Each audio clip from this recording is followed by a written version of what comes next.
Between the Asiatic and American continents, more than 10,000 islands, large and small, rise above the surface of the Pacific Ocean.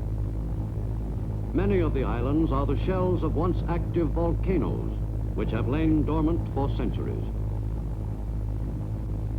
Near the equator, many of the dots in the expanse of blue Pacific are atolls, chains of tiny coral islands strung in a ring around. In November 1943, it became urgent for U.S. forces to seize certain strategic atolls in the Gilbert Islands, tiny strips of coral and sand named Macon and Tarawa.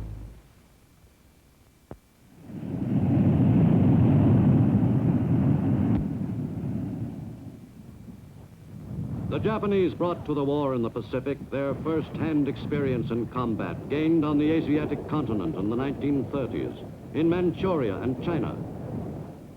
Through necessity, the Japanese soldier became practiced in adapting himself to any conditions, no matter how miserable. Though shorter than Oxa troops, the Japanese were husky and well geared to the demands of jungle. But the Nipponese fighting man also had a good working knowledge of more formal warfare. Early in World War II, the Japanese had gained the reputation of being fanatical fighting men. Before leaving the home islands of Japan, each soldier was thoroughly indoctrinated in Bushido, the way of the warrior. Under this code, the only honorable alternative to victory in battle was death, in the name of the emperor. On islands spread all over the far Pacific, Japanese fighting men had vowed to kill as many of the hated American enemy as possible, and to die rather than surrender.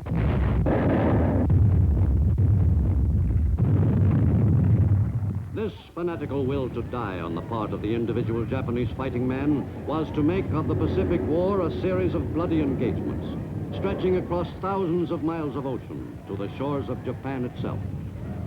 Some 9 million Japanese fighting men were dedicated to dying for their emperor and in honor of their ancestors. During World War II in the Pacific, many were to have that opportunity.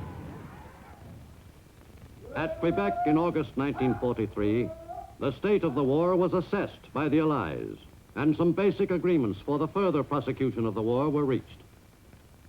With relation to the war against Japan, Allied leaders concluded that it must be stepped up and that it was advisable to begin at once a new avenue of attack through the Central Pacific.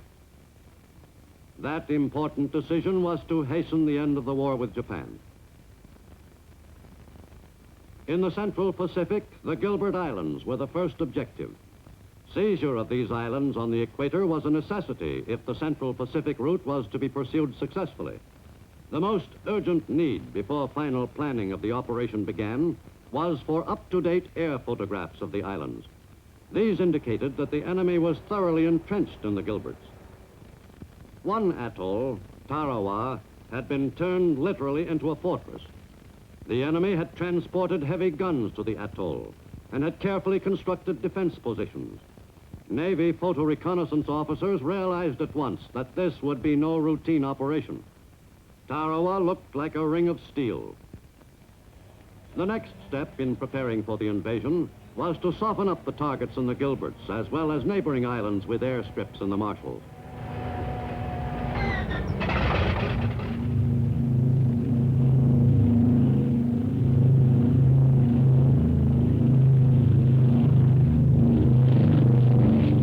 In October and November 1943, U.S. planes operating in the Central Pacific flew a series of raids on Japanese positions in the Gilberts and Marshalls.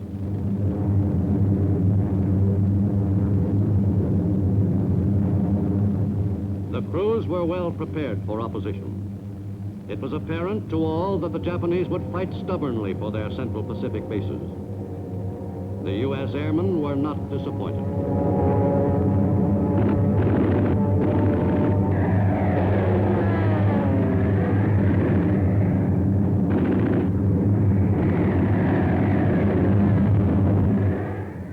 The principal targets in the Marshalls were the airfields, from which the Japanese planes operated, bases which were indispensable to the enemy's defense of the Central Pacific area.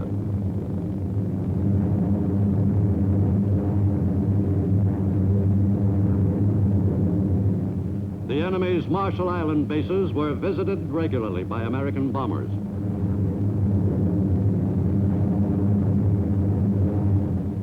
From November 14th to November 21st, American Air Force bombers flew 13 missions to the Gilberts and Marshalls. In late November 1943, Cairo was the setting for a major conference of Allied government leaders. On that hot Egyptian autumn day, the conduct of the war against the enemy in the Pacific was being crystallized, the path to final victory charted. The U.S., England, and China were committed to a policy of unrelenting pressure against the Japanese. At the same time, on the front in China, the Japanese armies were driving ahead. While the Cairo conference was in session, Nipponese ground forces were attacking the Chinese in Hunan province.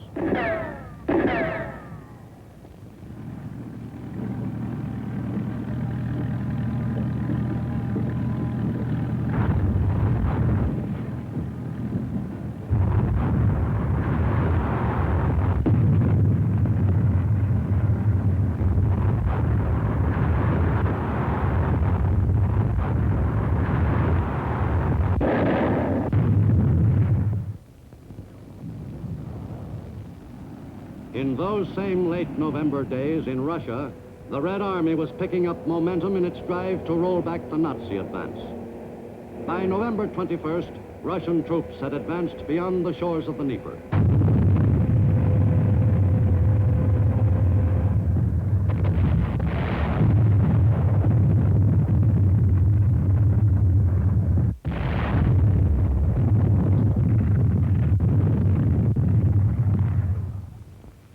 At the same moment, halfway around the globe, two American task forces from Hawaii and New Zealand were converging on the Gilbert Islands, a key position in the Japanese ring of outer defenses.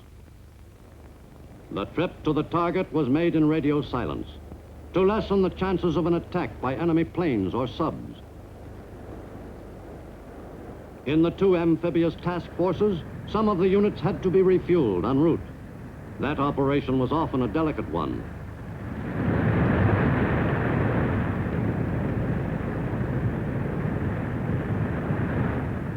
When a fighting ship needed fuel, the job had to be done, and promptly, regardless of what the weather was like.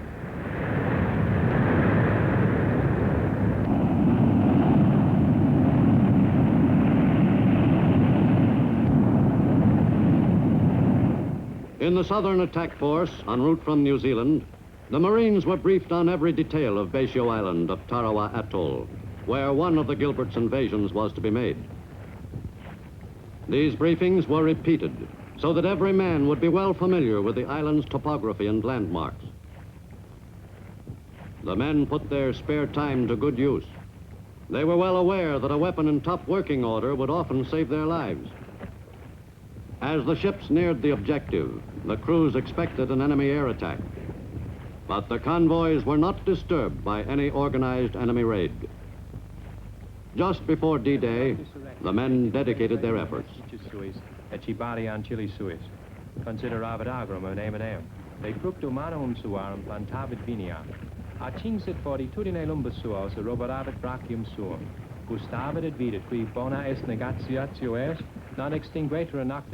Soon after dawn on November 21st, 1943, the assault on the atolls began.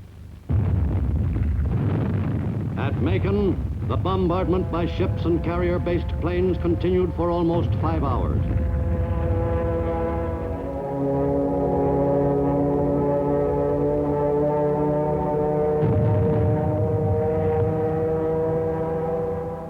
One reinforced regimental combat team, the 165th of the Army's 27th Division, was to make the attack against Macon. This was the first taste of combat for the men in the assault waves. After the aerial bombing and strafing of the target and the supporting naval bombardment, the actual seizing of the objective was finally, as always, the job of the men with the rifles. The Army troops invading Macon had a 6 or 7-to-1 superiority in numbers and firepower. The soldiers landed against relatively light resistance. It became apparent that the enemy had not planned a strong defense of Macon against a sizable invasion force. Ashore on Butaratari Island of Macon Atoll, the soldiers encountered some opposition, but successfully overwhelmed the small enemy garrison. The island was taken by the men of the 165th Army Regimental Combat Team after 3 days of sporadic fighting. Many military men felt that the job should have been achieved in a shorter time, considering the light Japanese defenses. In any case, the enemy had been thoroughly wiped out at Macon. 100 miles to the south of Macon, Beisho Island of Tarawa Atoll was the target for the southern attack force. Early on D-Day morning, the Navy went into action once more in an attempt to soften up the objective for the landing. The plan called for carrier planes to coordinate their attacks with the warship's bombardment and with the invasion pattern itself. But the schedule soon became upset, and the confusion on the timing of various elements of the attack had a calamitous effect on the operation. The Navy shelled the target island of Beisho on D-Day morning for only 3 hours before the landing.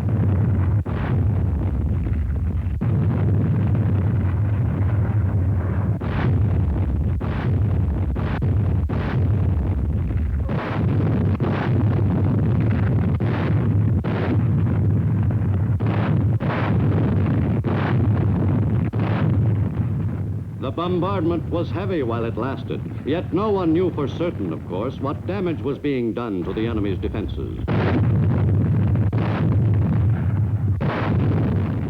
Someone said confidently that not a Jap would be left alive on the island to contest the Marines' assault. Before dawn, the invasion vehicles started for the line of departure. The naval bombardment continued at intervals almost to each hour. The first waves of Marines, luckily, were in amphibian tractors. Succeeding waves were in landing boats.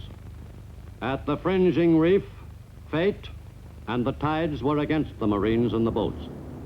The tide was lower than expected, and the boats were not able to clear the reef. Thus, a great percentage of the assault force was stuck 500 yards from the beach.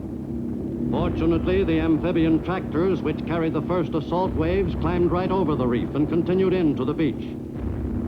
But on that eventful D-Day at Tarawa, the landing force had only about 100 Amtraks. These invaluable tracked vehicles made many trips from the reef to the shore before being knocked out by enemy fire.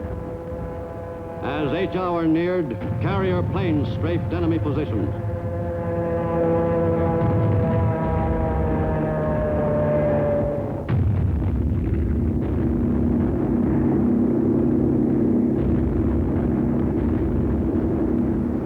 The assault Marines continued toward shore, while the carrier pilots had one last crack at the enemy.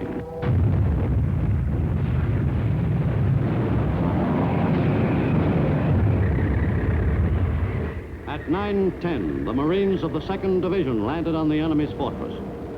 The fight for a foothold on the tiny beach of Tarawa was tougher than anything the Marines had ever faced.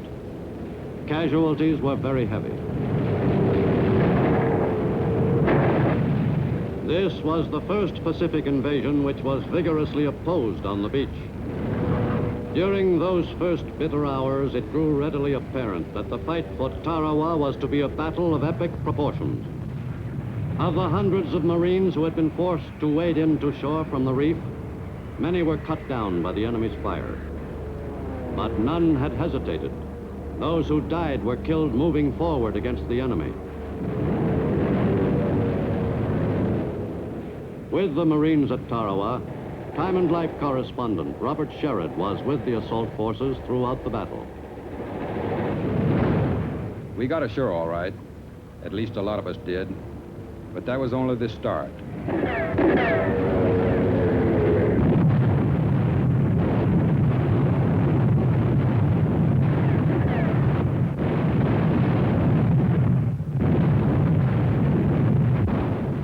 Except for our tiny beachhead, the enemy held the rest of the small island.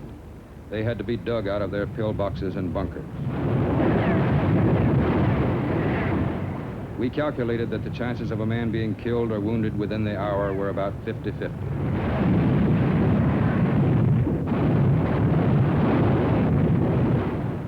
The enemy's defenses were incredible. Great coconut log bunkers.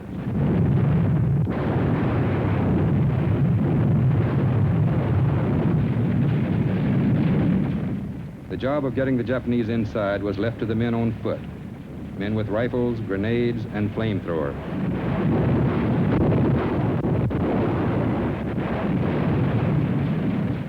We lost most of our flamethrowers trying to get ashore, but the ones we had left worked overtime.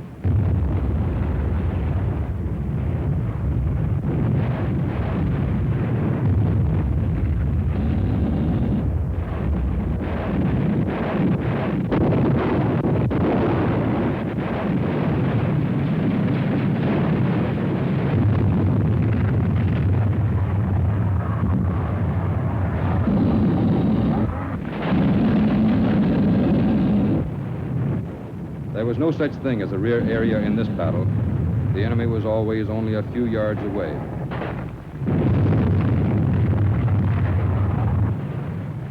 The violence of Tarawa was stunning. The only way to get at the Japanese was to flush them out or kill them in their holes. The decisive factor at the turning point of the battle was the fighting spirit of the United States Marines. There were no greater heroes on Baisio than the medical corpsmen. As the number of wounded passed 1,000, there was an overwhelming amount of work for them to do. As many wounded as possible had to be evacuated.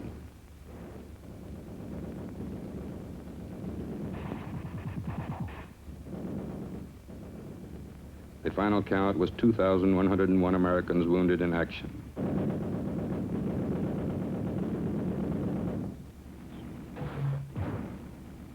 On Tarawa, above all other islands of the Pacific, the devastation of modern warfare was laid out for all to see.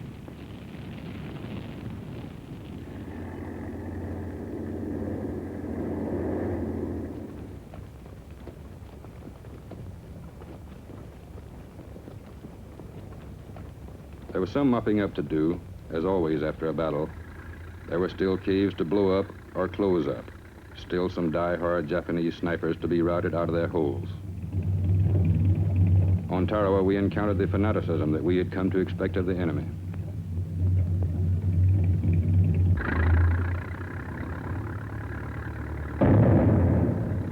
"4,500 Japanese were killed on this tiny, stinking island. Altogether, only 17 Japanese surrendered, less than 1/2%. In addition, 129 Koreans gave up. They had served as laborers, but doubled as riflemen. The enemy soldiers always seemed surprised when they found that we didn't kill prisoners. Judging by the nature of the enemy as we had seen him in action, the road to Tokyo, still some 4,000 miles long, would be a rough one. For every prisoner taken on Baisio, we would find hundreds of thousands of fanatical Japanese between Tarawa and Tokyo who were ready to fight to the death. The battle on this sandy square mile was the toughest single fight in the 167-year history of the Marine Corps. Whatever lay ahead, the lessons learned at Tarawa would prove invaluable in future operations against other islands closer to Japan. On November 24th, at 1:30 in the afternoon, only 76 hours after the first wave stormed the beach, the island was declared secure. The Stars and Stripes flew proudly over the island, which the Japanese had turned into a carefully constructed fortress. Nearby, there was a second flag raising. The Union Jack, flying from another coconut palm, proclaimed the return to British rule of Tarawa, the capital of the British Crown colony of the Gilbert and Ellice Islands.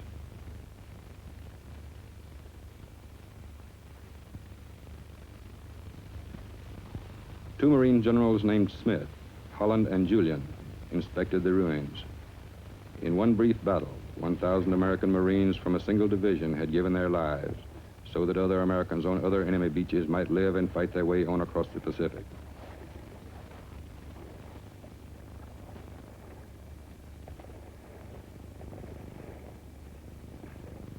What I saw on Baisio was, I am sure, one of the greatest works of devastation wrought by man. The enemy had boasted that he could hold this island against the Onin Corps.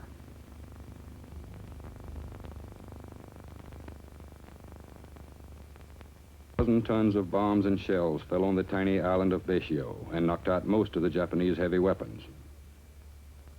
But in the last analysis, credit for the job of annihilating the enemy on Tarawa must go to the Marines who stormed ashore against deadly rifle and machine gun fire and fought the enemy at arm's length. Of the men who died here in glory, none died in vain, and all Americans can forever be proud of the name of Tarawa.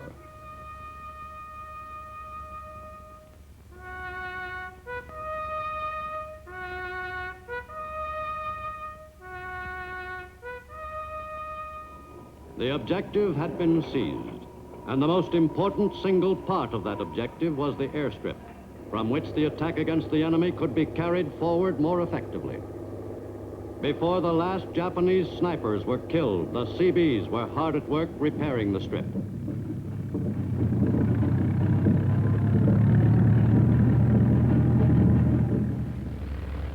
The same day the island was termed officially secure, the first carrier-based fighter, a Hellcat, landed on the island.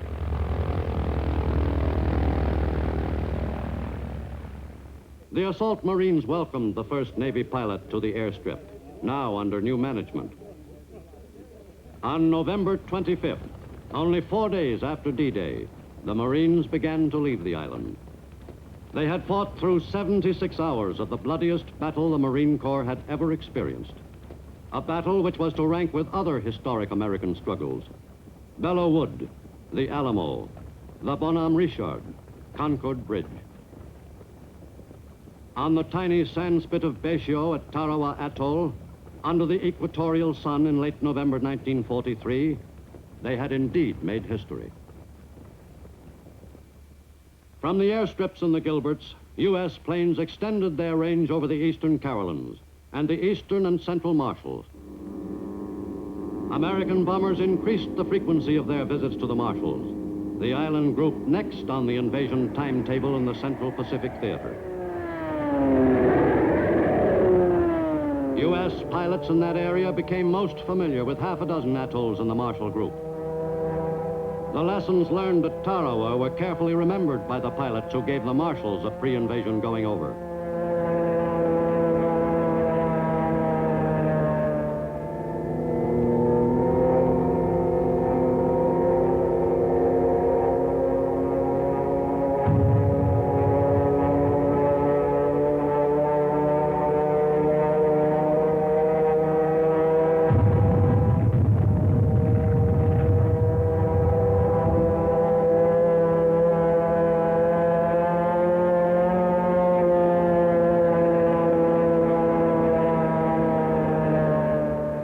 And the lessons learned at Tarawa in the Gilberts were to save the lives of thousands of Americans as U.S. forces pressed the attack on the road to Tokyo and final victory.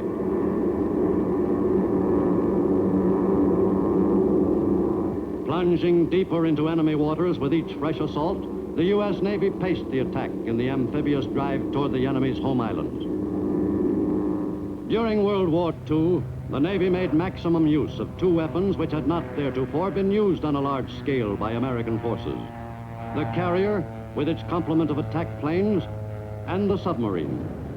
The war at sea across the broad stretches of the Pacific was an exciting, enormously complex naval chess match.